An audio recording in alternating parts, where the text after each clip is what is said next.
This is the moment when spacecraft collided with an asteroid. 2 years ago, NASA achieved a milestone by deliberately crashing into an asteroid with its DART mission. The asteroid posed no threat to Earth, but scientists aimed to determine if they could alter an asteroid trajectory to test a method that could eventually shield us from a genuine threat.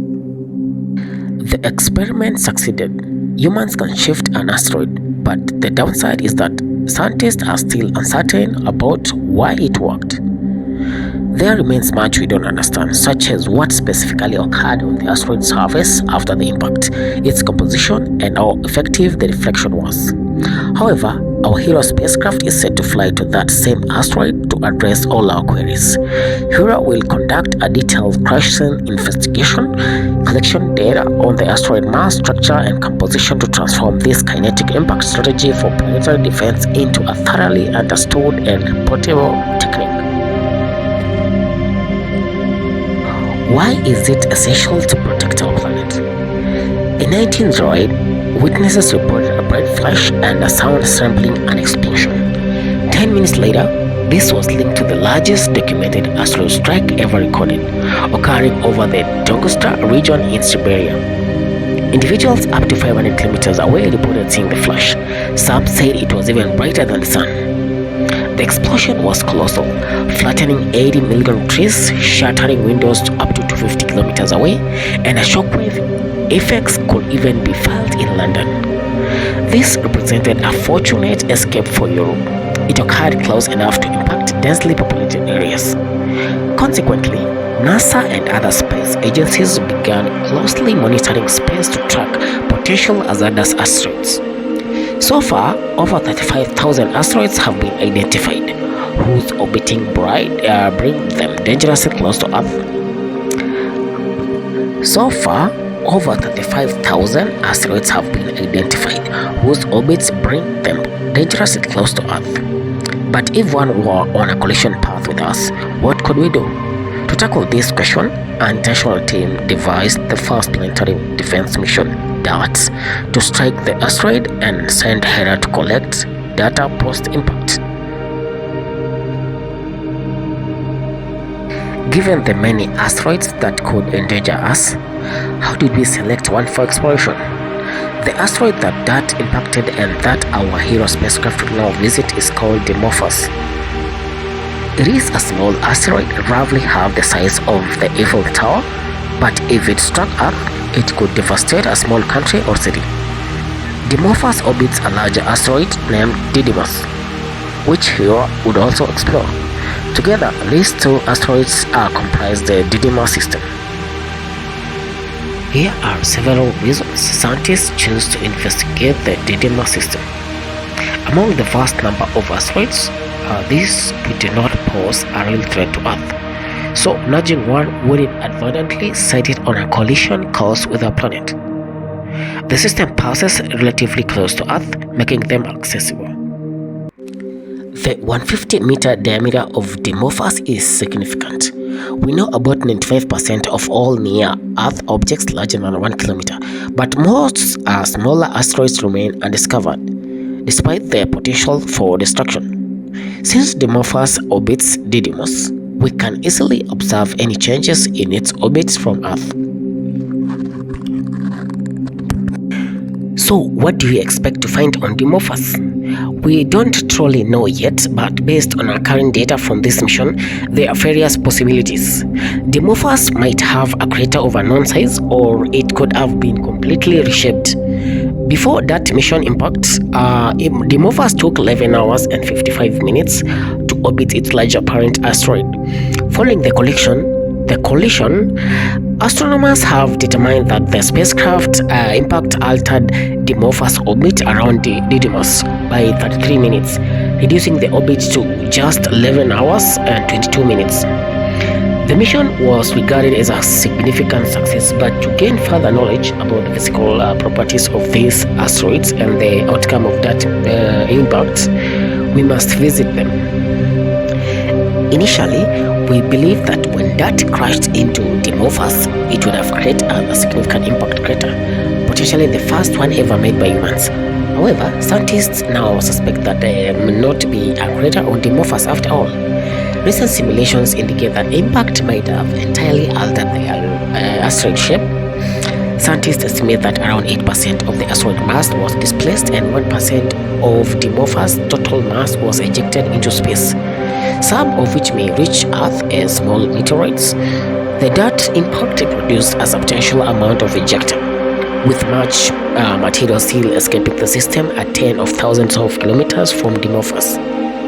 It is possible that some small particles could eventually reach Mars or Earth, manifesting as shooting stars visible in the night sky.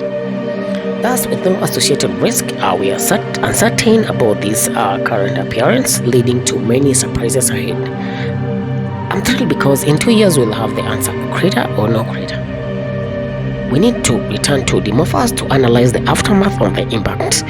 This will assist in transforming the dirt reflection experiment into a thoroughly understood, repeatable technique that might someday be necessary.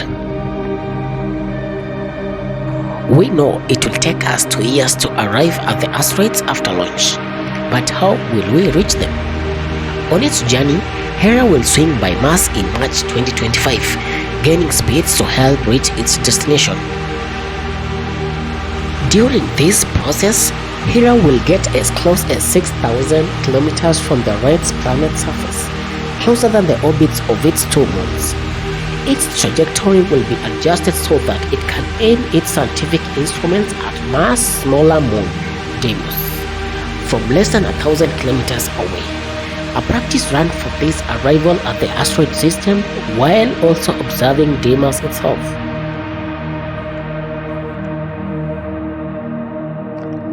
Gravity is estimated to be about 40,000 times weaker than the Earth's, while Dimorphos is around 200,000 times weaker. This is so minimal that Hera must orbit around their common center of gravity at a very low speed to remain captured.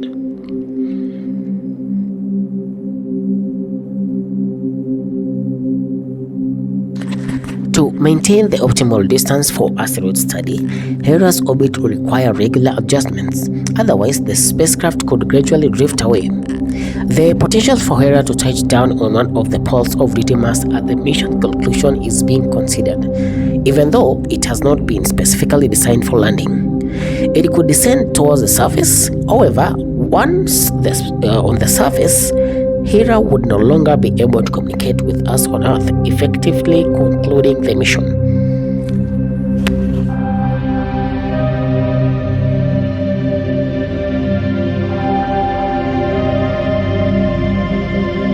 To explore Dimorphos and Didymos, Hera doesn't operate alone.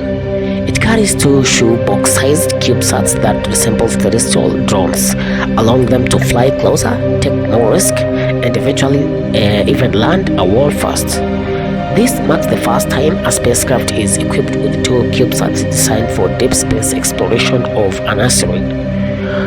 We are bringing these CubeSats because we want to approach the asteroid closely while minimizing any risk to the main spacecraft.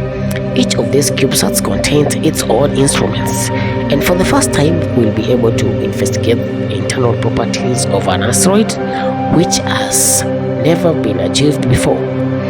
One CubeSat's Juventus will analyze the mineralogical composition of asteroid and detect any surrounding dust.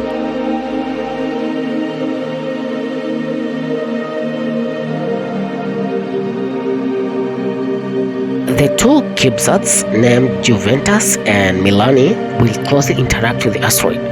Juventus will employ a radar, sending out radio waves that will bounce off the asteroids and return. By measuring how long it takes for the waves to come back, we can determine the distance to the asteroid at any moment and even assess its shape. More importantly, it will allow us to investigate that an asteroid is like internally for the first time.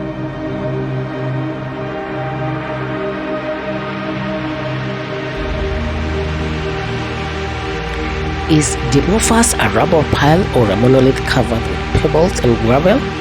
After inspecting both asteroids, it will descend to Dimorphos surface to capture detailed images of the surface features, including, hopefully, the precise location of the dirt impacts.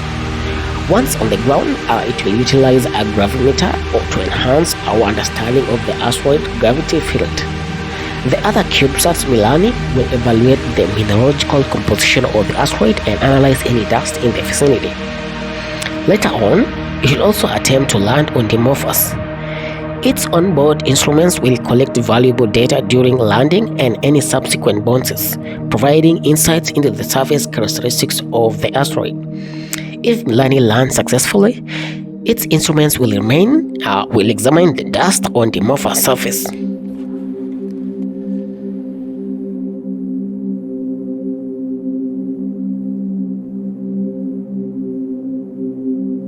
By the end of the 6-month exploration involving these 3 spacecraft, scientists will gain a deeper understanding of the intricate art of asteroid deflection, and asteroid impacts will become the first preventable natural disaster.